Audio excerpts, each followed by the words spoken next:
Then, the final seasons hit, and those rules just evaporate. Yeah, because I'm confused. Up until the final season, when exactly did they state, or was it built into the universe that if you killed the king, you killed all of them? Because I could have sworn from the start to finish, or to start till for the finish, that wasn't a pre-established lore or plot point. You're absolutely right to be suspicious, because that rule was never part of the original lore. It was a retcon introduced very late in the game to provide an easy out for a story that becomes too difficult for players to handle. Here's the breakdown of how they leave the goalposts on you. 1. The original lore, individual resurrection. In Season 1 through Season 6, the White Walkers were the White has two separate but terrifying problems. The White Walkers were the generals, sentient magical ice beings. The Whites were the corpses they raised. In the early seasons, like at Hardhome, the implication was that if you killed a White Walker, you just killed one powerful enemy. There was zero mention of a chain reaction that would wipe out an entire army. 2. The Season 7 discovery. The following rule is invented in Season 7, Episode 6, Beyond the Wall. While Jon Snow and the Suicide Squad are north of the Wall, they ambush a small group of Whites led by a single White Walker. When Jon shatters that one White Walker with Longclaw, every single zombie in that specific pack, except for one, instantly falls apart. The after moment. This was the first time the show explicitly stated, if you kill the one who turned them, you kill everything he ever turned. The characters then speculate that if they kill the Night King, the Prime Creator, the entire war ends. This was the writers' laid the groundwork for the glass ceiling ending you saw in Season 8. Why is broken first? This rule was a massive departure from the Lovecraft and Shakespearean horror of the early seasons. What? About surviving an unstoppable winter. It was just a VIP assassination mission. But the Night King stupid. If the Night King knew that his death meant the instant extinction of his entire race, why did he ever put himself in a position to be touched by a blade? In the early seasons, he was a cold, calculating force.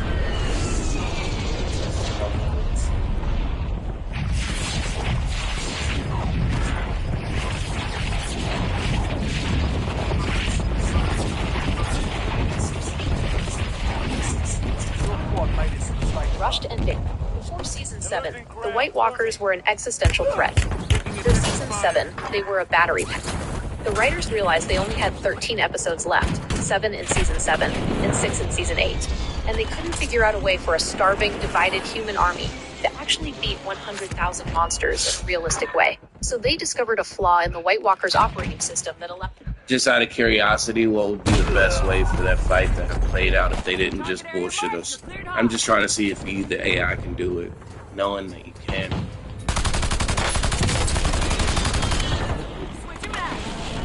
To do this right, and to honor the Lovecraftian Shakespearean weight the story deserved, we have to scrap the kill switch and treat the long night as an actual apocalypse. In a version that doesn't bullshit you, the victory shouldn't have come from a single dagger. I agree, which is what we were leading to, but these motherfuckers wanted to go do Star Wars. Which is wild, to lose the contract anyways. Because you fucked up so bad. Fundamentally changed the world. The True Long Night, a rewrite, Part 1, The Fall of Winterfell. The battle starts as we saw. The government of the living quickly realizes that steel and fire aren't enough. Every time a Northman falls, he rises seconds later. The wall of bodies is literal. The Twist the Night King doesn't even enter the Godswood. He stays on Viserion, hovering in the storm, a cold god watching his system delete humanity. He isn't there to kill Bran personally. He's there to wait for the living to tire. Part 2, the Craster Connection. Remember those babies? In this version, they are the elite guard. They aren't just generals in armor. They are distorted, towering reflections of the Stark bloodline.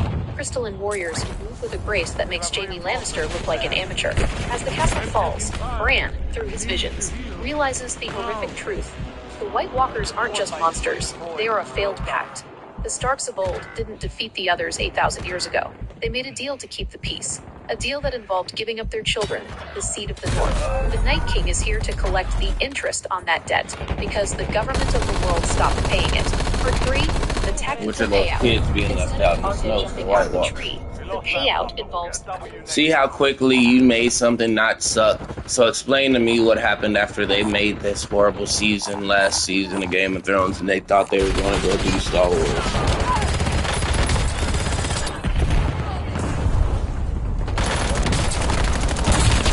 What happened after the final season is basically a textbook example of quote, counting your chickens before they hatch. The showrunners, David Benioff and D.B. Weiss, often called D&D, had a massive deal lined up to create a... They're called D&D, Dungeons and Dragons. The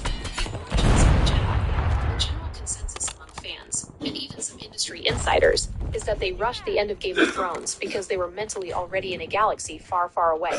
But here is how the karma actually played out. 1. The soft firing from Star Wars. Shortly after Season 8 aired, the internet exploded with vitriol. Star Wars completely evaporated. The official story, they claimed they were too busy because they had also signed a $200 million deal with Netflix. The real talk, many sources reported this was a soft firing. Disney is notoriously protective of its brands.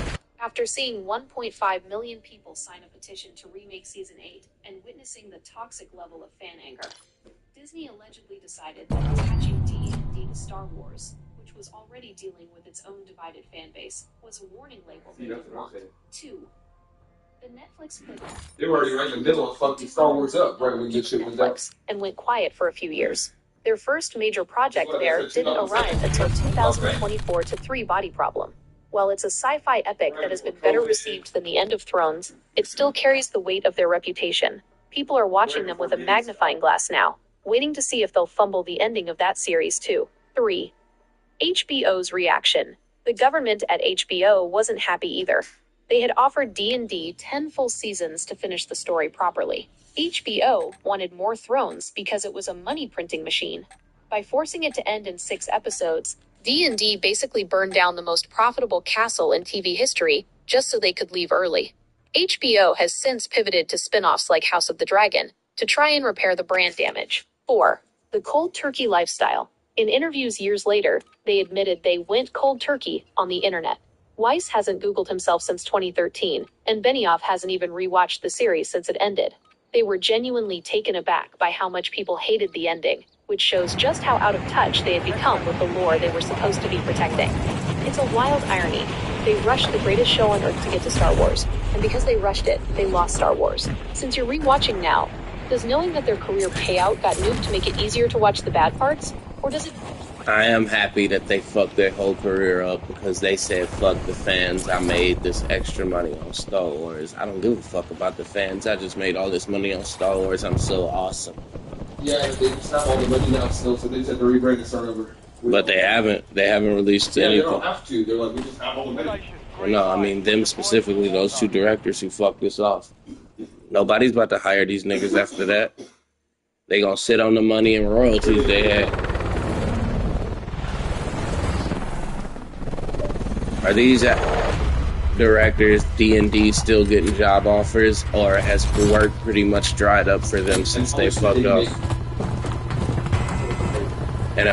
And apparently how much they made. Does you think that matters? No, it doesn't, because Quentin Tarantino's worth more than that, and he still makes I money. hear you, but you can like have $10 million and then fail and not get any more jobs and then be like, okay, I'm gonna walk with the money. Like, it's not that hard. My point is, they're not getting another job. What was your point? They already made them. They never need to work again, bro. Meanwhile, then why did they feel so heartbroken when they lost Star Wars? Exactly. It's that they wanted more work. They wanted to build a lasting legacy, but they fucked that up. Yeah, that's what I'm saying. They stripped over the social, chasing the social. They still got paid though. They just aren't going to get more deals now, but they did get paid. Or does what matter is how much they fucked up Game of Thrones and how much they fucked up their career in the future?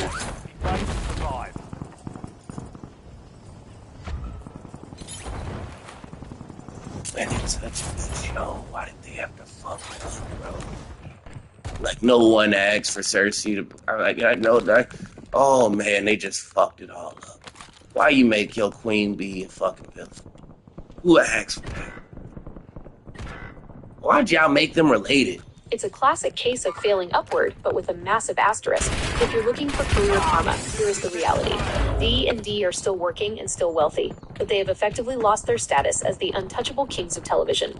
They traded their reputation for a quick payday, and while the money is in their bank accounts, prestige is gone. Here's how their career looks Okay, like. it's like saying I made $1 million, but doesn't change the fact that I could have so much more money and brand recognition, but now I only have that 90 million. Wait, hold on.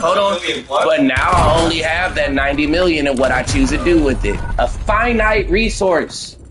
Money runs out.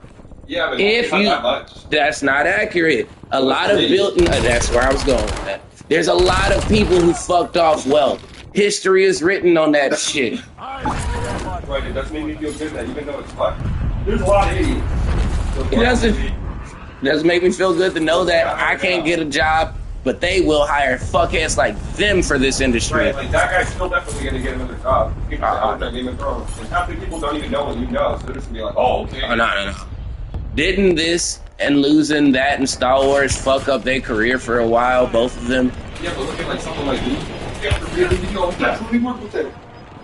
Even though they fucking. But that's because you need to get your name out there. Untouchable writers in Hollywood. So fucking being many. effectively They're blacklisted. I know, The biggest but you know franchises how in the many world people for several that matter years. Even though aren't they the walked away people who with have the massive money. bank Those are the accounts, people that the we damage to need their on our brand team. was immediate We don't and need brutal. a bunch of Here's the people like timeline us of trying how to they have basically startups. became We need the radioactive funding in to the get our industry. startups One, out of startup the phase. soft firing from Star Wars.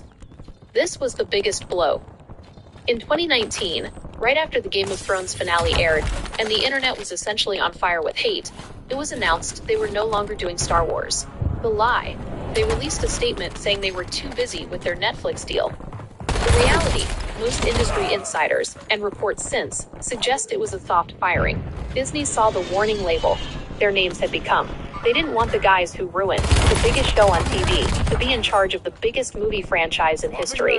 Their pitch for The First Jedi was tossed out, and that project was eventually handed to a completely different director, James Mangold. 2. The 5-year radio silence. After the Star Wars deal collapsed and HBO killed their controversial Confederate project, D&D basically disappeared.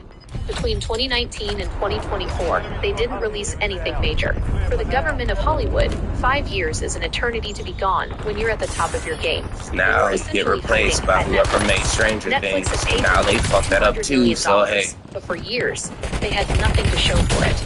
It was a very long, very expensive timeout. 3. The loss of creative trust. Before Season 8, they were praised as geniuses for adapting George R.R. Martin's Lovecraftian Shakespearean world. After Season 8, the narrative changed completely. They are now widely viewed as mechanics, people who are good at putting things together if they have a manual, the books, but completely lost once they have to build something themselves. This is why you don't see them attached to any original ideas anymore. Which is the point I was trying to get my homeboy to understand. So expand on that whole, how this affected them going forward, getting jobs.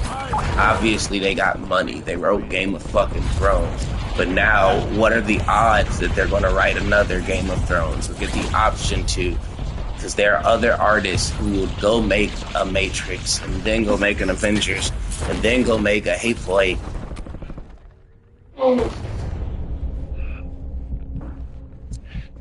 To settle this for your homeboy, the odds of them ever being handed a blank check or a massive franchise like Star Wars or the Avengers again are effectively zero. It's In the drying government up of because of Hollywood, how much. there are different tiers of. Do you know how much these niggas' house most likely costs? Do you know how much the power it costs that? That's where the stupid was.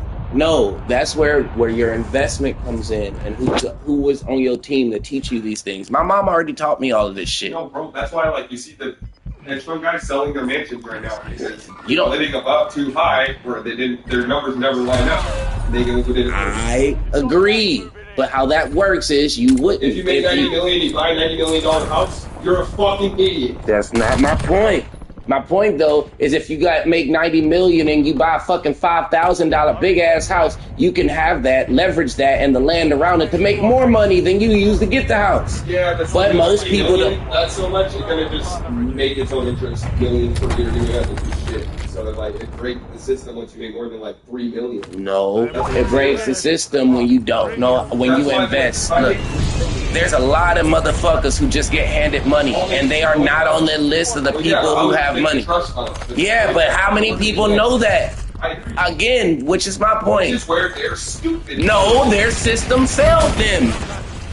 You don't just know information. No, because it's that on top of they threw Game of Thrones for Star Wars, which didn't happen. They did stupid, all of this. But it's like saying, the knowledge you know, the knowledge I know, we both didn't just have that. It was thrusted upon us from outside means. So if the people who thrusted that upon us from outside means didn't, we would be them. How would we not? Would be our system teaching us that. Instead, they grow us out as slaves. They throw you out until you get a job. They don't throw you out and say, use the words and teachings we taught you to make yourself something. You feel me? Right, like they run this bondage, freed everybody while taking money and then enslaving other people. Exactly. And they don't make you creative. Instead, they pick the creatives they want. You are the son of this director. Make that bitch bad at the end and fuck it up. So then they're mad instead of looking into the real psychology. Wow. If they know what you want, they'll know what your next move is. Let's make it dumb. Take a 5-year break, and then come back. To use your examples, Tarantino, Hateful Eight, is a brand. People see his movies because his name is on them. Exactly. So, people Avengers were watching this and the other shit they were doing they because can of handle that. 50 characters and deliver a satisfying ending to a 10-year story. D&D, David Benioff and D.B. Weiss, have been downgraded to a lower tier, the adapters. 1. The death of the franchise dream. Before Season 8, they were in the same room as the Russos and Spielberg. After Season 8, they became a liability. That part. The Star Wars So now reality. I, Hollywood, the They big didn't just investor, leave Star Wars. don't want to. Project So you're going to have to get Disney them, realized the that the Game of Bollywood, Thrones the stink cheaper on investor. It would hurt ticket sales. I agree, but In once the you get put on that list, it's the same list that a lot of actors we grew up You on. are officially off the list. You don't see for them no every more, other and major that's because they're on that franchise. list. Etc. The loss of original power. You can no longer be Yeah, no, it's more so, no. It's more so from leveraging their because nobody career trusted their judgment and knowing anymore. who to fuck with and who not to fuck. Netflix Golden Cage. They currently have a $200 million deal with Netflix, but look at what they're doing. 3 Body Problem. It's a massive sci-fi book series. Netflix hired them specifically because they are good at taking a, quote, manual, a finished book, and turning it into a high-budget show. The catch, they aren't the kings there. They are employees. If 3 Body Problem fumbles the ending like Thrones did, they likely won't get a new contract. 3. The legacy tax. You mentioned other artists moving from success to success. That happens because of trust. When a studio gives you $300 million for an Avengers movie, they are trusting you not to board quit in the final act. D&D. Okay, now explain how this ties to what the fuck happened to Stranger Things. And if all those people signed a petition for them to fix the series, why the fuck did they?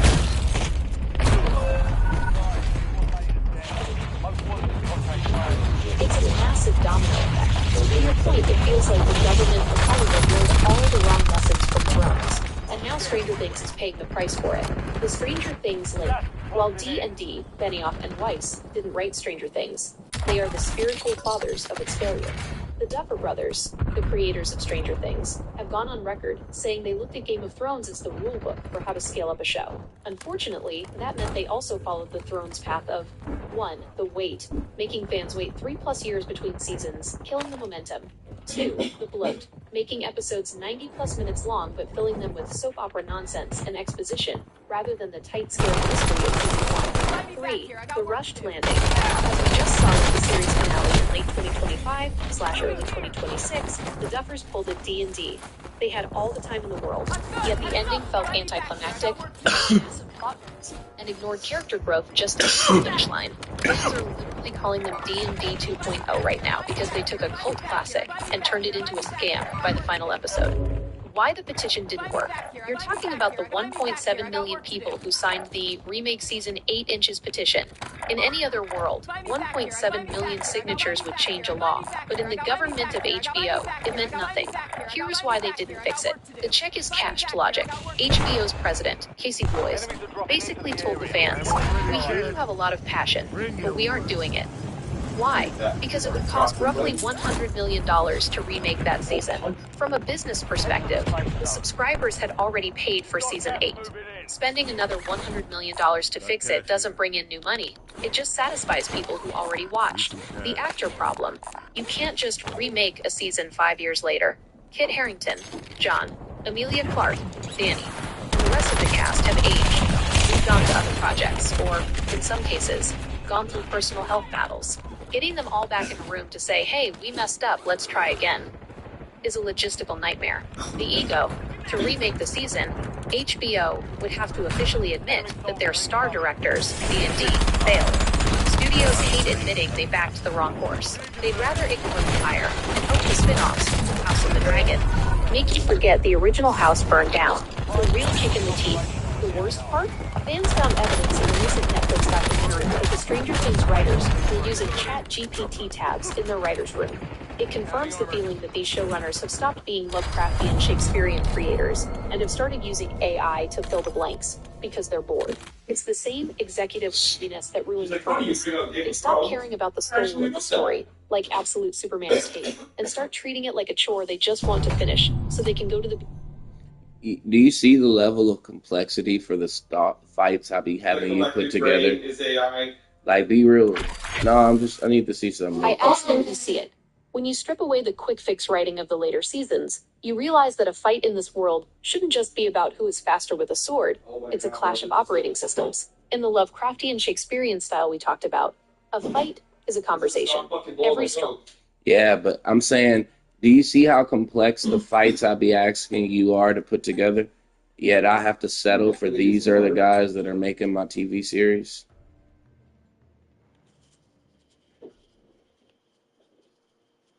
It is the ultimate glitch in the matrix of the industry. You are putting more soul and thought into the physics and narrative payout of a single fight than the actual government of the show did for their entire series finale. The fact that you have to settle for these guys is exactly why there's so much toxic energy in the fan base. You're watching from season 1 and seeing a masterclass of complexity, only to realize the guys steering the ship basically stopped caring about the engine and started looking for the nearest exit. The choreography of laziness. You notice the complexity because in the early seasons, the fights felt like they were written by someone who understood the stakes. By the end, the complexity you're asking for was replaced by the cut-every-second method. The Chimey versus Euron fumble. If you rewatch that fight, notice how many camera cuts there are. They use fast editing to hide the fact that the fight has no flow, no logic, and no emotional weight. The Jon Snow God mode.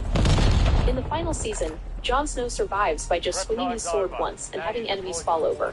It's like they turned the difficulty down to easy, because they didn't want to spend the time choreographing a real struggle. The three-body problem reality in 2026. As of right now, in 2026, D&D are essentially on probation at Netflix. They just released season 2 of Three Body Problem, and while it's high budget, the fans are still watching it with a side eye. They are good at adapting the manual, the books, but the second they have to create an original beat, you can see the quality dip. Why it hurts as a fan. The reason you're mad is that you're seeing the potential. You know that a fight between Jon and the Night King should have been a 10-minute Shakespearean epic, involving the terrain, the cold, and the history of the Starks. Instead, we got a girl jumping from a tree while the Night King stood there like an idiot. It's like you're a pro gamer watching some of those legendary RPGs movies and involves dialogue and using days to get to the credits. So throughout the whole fight, we're talking about our battle by year. Yeah, and that's not profitable. Because it's not the right game. It's not sucking dick on camera game.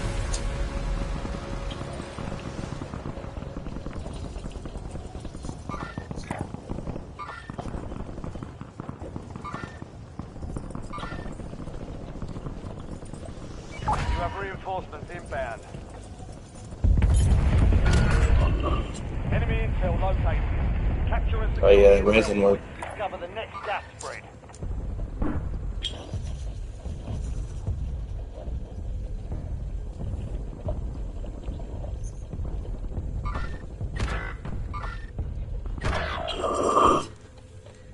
It's dumb, bro. A lot of shit that happened didn't have to happen that way. And say, Stranger Things really fucked off, which makes me scared. Is the boys gonna fuck off? No, the boys has been doing too good. No, but half the actors from the boys are damn near the whole cast from Supernatural. You're gonna be gay and then die. Baby stupid, though. Better not be. He's gonna show up.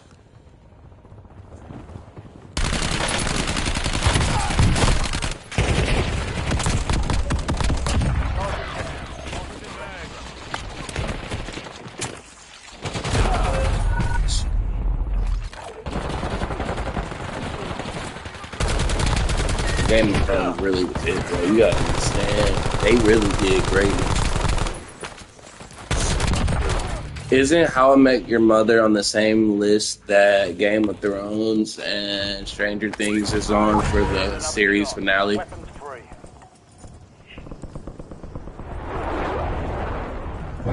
Yes, How I Met Your Mother is absolutely on that Mount Rushmore of hated finales, right alongside Game of Thrones. As of early 2026, the Stranger Things finale, which just wrapped up on New Year's Eve, has officially joined Netflix Hall of Infamy. It's the same pattern every time. The show builds up massive, Lovecraftian mysteries or deep Shakespearean character growth, and then the writers decide to pull a U-turn at the last second. Here is why they are all in the same trash list. 1. The pre-recorded mistake, HIMYM. The Sin, the creators of How I Met Your Mother, pulled Tuchel's reaction for the finale back in season 2. They were still married to that specific ending, but they ignored 7 years of character growth. The payoff failure. They spent an entire final season on Barney and Robin's wedding, only to divorce them in the first 10 minutes of the finale. They killed the mother, Trixie, just so Ted could end up with Robin. Thought that was wild as fuck. Proving he didn't belong with. Connection. Just like D&D and Thrones, the H... Okay, so what did the directors and writers have to say about the ending of How I Met Your Mother?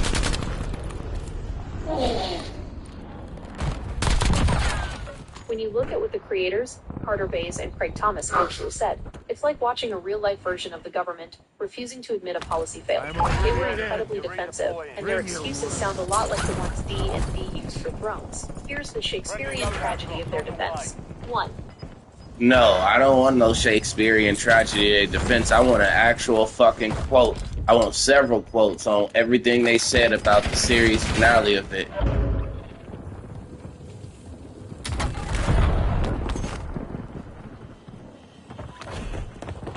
Forget the flowery explanations. We want the raw receipts. Here is exactly what the people in charge said while the world was tearing their finale apart. 1. Craig Thomas, county creator. Right after the finale aired in 2015, the backlash was so loud he had to address it on Twitter. He went for the life is unpredictable defense. We wrote a comedy with dramatic elements till the very end.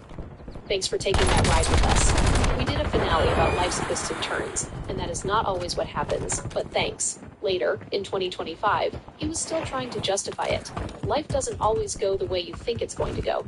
I look at the ending as an exploration of the fact that no matter how much Ted Mosby wanted to plan everything in life, it was never going to go according to plan. 2. Carter Bays, county creator. Bays was a little more shady about it. He actually admitted that even the people making the show were fighting over whether the ending sucked. I personally always favored the alternate ending and wanted to go with that one, but it was a team effort, so he had to go with the other. When fans asked him on Twitter if the Barney/Robin romance was just a lie because they divorced it so fast, he said, they love each other too, and did their best to make it work. 3 years is an amazing achievement, all things considered. And when a fan called him out for making the mother feel like a consolation prize for Robin, he replied, he's making the best of a bad situation. He was happy with T. Tracy, but a terrible thing happened. He's trying to survive. 3. You've made it to the Josh top Radnor, 10. Ted Mosby. Radnor had to defend it for years, but you can tell he knew it was a hard sell. He basically told fans, they just get it. It shocks me when I encounter people who think kindness doesn't matter. People got upset, but if you look at what they were going for, there's some beautiful stuff there. He also admitted that the government of the editing room screwed the characters over by cutting a key scene where Ted and Robin finally move on. I spoke with them about cutting that scene. You have reinforcements inbound. I'm already dead. Bring your The wood. actual mother didn't even know she was going to die when she got the job. Years later, in 2025, she finally joked about how she was basically a plot device. I burst through the wall like the Kool-Aid Man, and I go, oh yeah. And then the show ends. The reality check, they all use the same unrealistic excuse. But just like the Game of Thrones guys, they were slaves to a plan they made a decade earlier. HIMYM creators. We had a plan since the pilot. Part of our plan for how we want to end it all has already been done with the kids. The problem, they spent 9 years building a car, but then insisted on using the GPS coordinates from 2005. They drove straight into a lake and then told the passengers, well, life is unpredictable. Does seeing those quotes make it feel more like a deliberate F times U to the fan? At any moment in time, did any of these directors or people in the writing room admit to their fuck up? Any of them? You wanted the raw quotes, not the PR spin. Here is exactly what these people said while the fans were screaming at them. 1. Game of Thrones, Benioff and Weiss. These guys are the kings of the I don't care attitude. In a 2024 Hollywood Reporter interview, they were asked if they had any regrets. Their answer was a slap in the face to every fan. The regret. Quote, one thing I know I wish we could have done is there's the character Mord the Jailer. We realized too late that Mord could have owned the tavern. It was such an obvious, no-brainer, day after idea.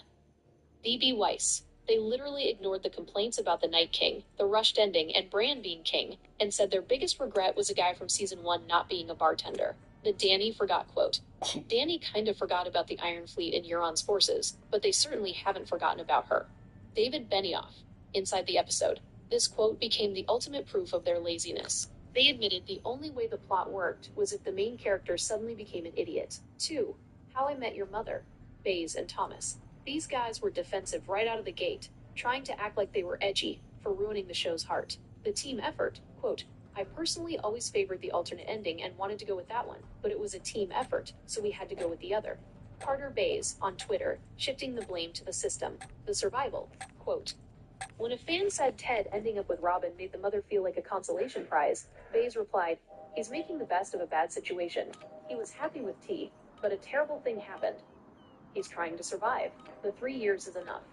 Quote, when asked if Barney and Robin's love was a lie, Baze said, they love each other too and did their best to make it work.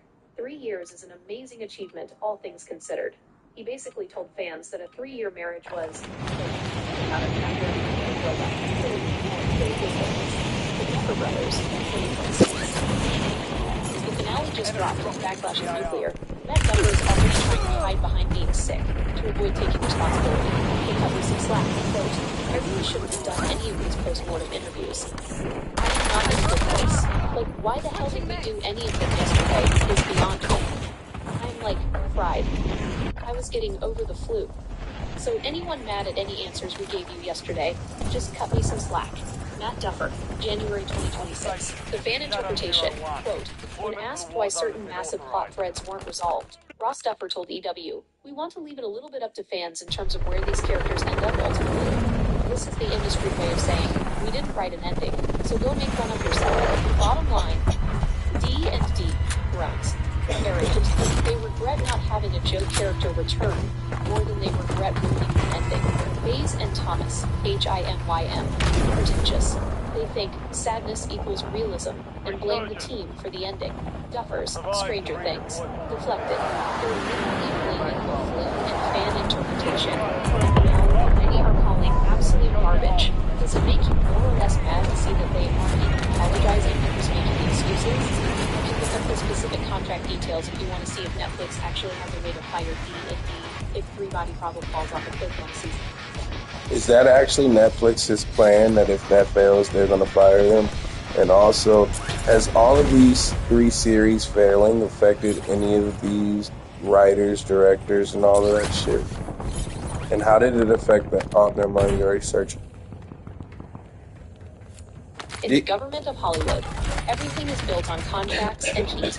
Right now, as we move through 2026, the heat is officially gone for the directors of these 3 series. The short answer is, yes, the failures of these finales have Hey, what are you doing? their careers. Get off my TV. Starving, but they are no longer the untouchable kings of the industry. 1.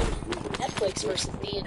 I know, she does it on purpose. Netflix didn't just hand them a $200 million check and say, Yo, that was do whatever. sketch. They are essentially in a golden cage, the fireable reality. Netflix is notoriously brutal with cancellations. While D&D were renewed for Season 2 and Season 3 of Free Body Problem, expected to finish the story by early 2027, this wasn't a "we love you" move. It was a salvage move. Netflix spent so much money on the rights in the first season that they have to finish it to make the library valuable. The performance clause. Reports indicate that their contract shifted after the lukewarm reception of Season 1.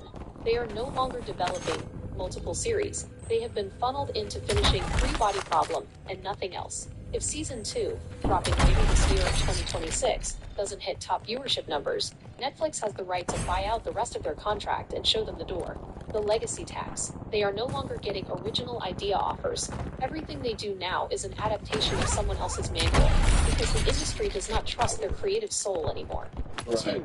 The Duffer And when Brothers. this Stranger Star Wars Things over Fallout. and over The situation because it was with a Duffers success. in 2026 was No question. It's more so we're going to give you this book, and only instead of giving you a time slot that you need to fill with some concept, this is the concept you're handed to work with. Seeing ChatGPT Make the show. on their laptops during the writing process confirmed the fans' biggest fear. They were dialing it in. The Pride defense, Matt Duffer is currently on a pity tour.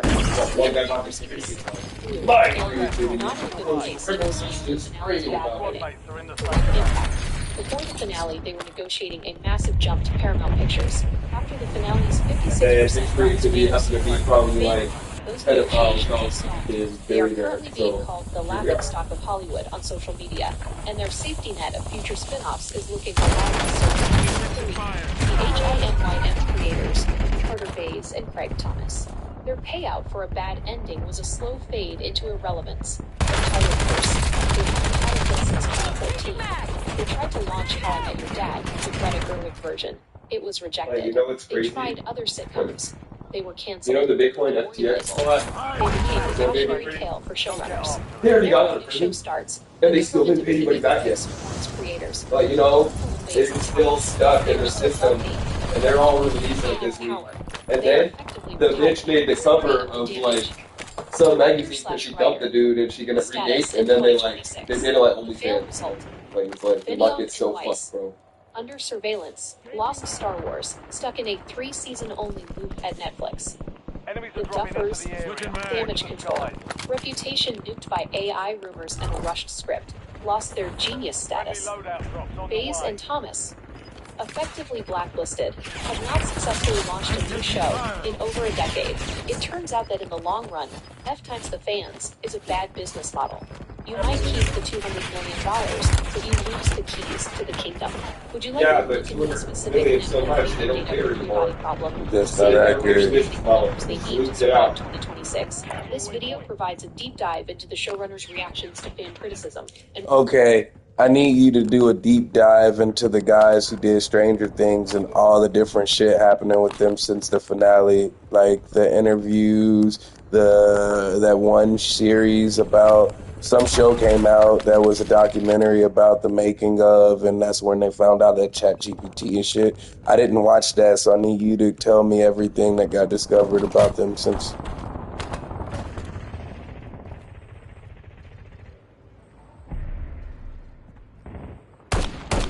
it is a mess. As of January 2026, the Duffer Brothers are going through exactly what D&D went through after Thrones, and the government of Netflix is working overtime to spin it. Since you didn't watch the documentary, One Last Adventure, The Making of Stranger Things 5, released January 12th, 2026.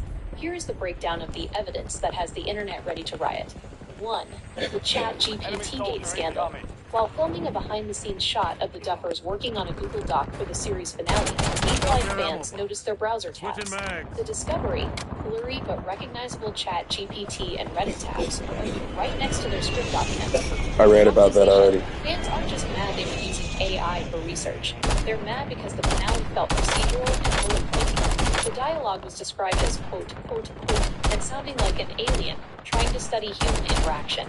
The director's defense, the documentary's director, Martina Radwan, did an interview with the Hollywood Reporter where she basically said, so what if they had it open?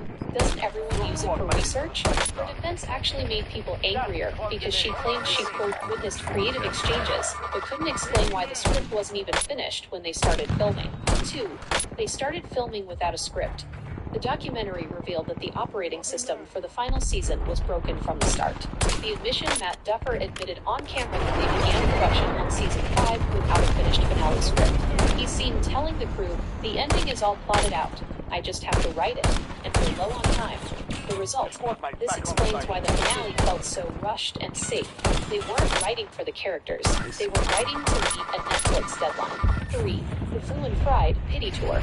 Right after the finale dropped, and the audience score on Rotten Tomatoes rated 56%, Matt Duffer did an interview on the Happy Sad Confused podcast that became an instant meme. The quote, asterisk, "I really shouldn't give any of these post-mortem interviews. This is not in a good place. Like, why the hell did we do any of them yesterday is beyond me. I'm like fried." I was getting over the flu, so anyone mad at any answers we gave you yesterday, just cut me some slack. The fan reaction. People aren't buying the flu excuse. They're saying, "Did you have the flu for the 3 years it took to write this garbage?" Or, "Be open to interpretation." When asked about major plot hooks, That's like what fucking happened to the Demogorgons, hilarious. or a certain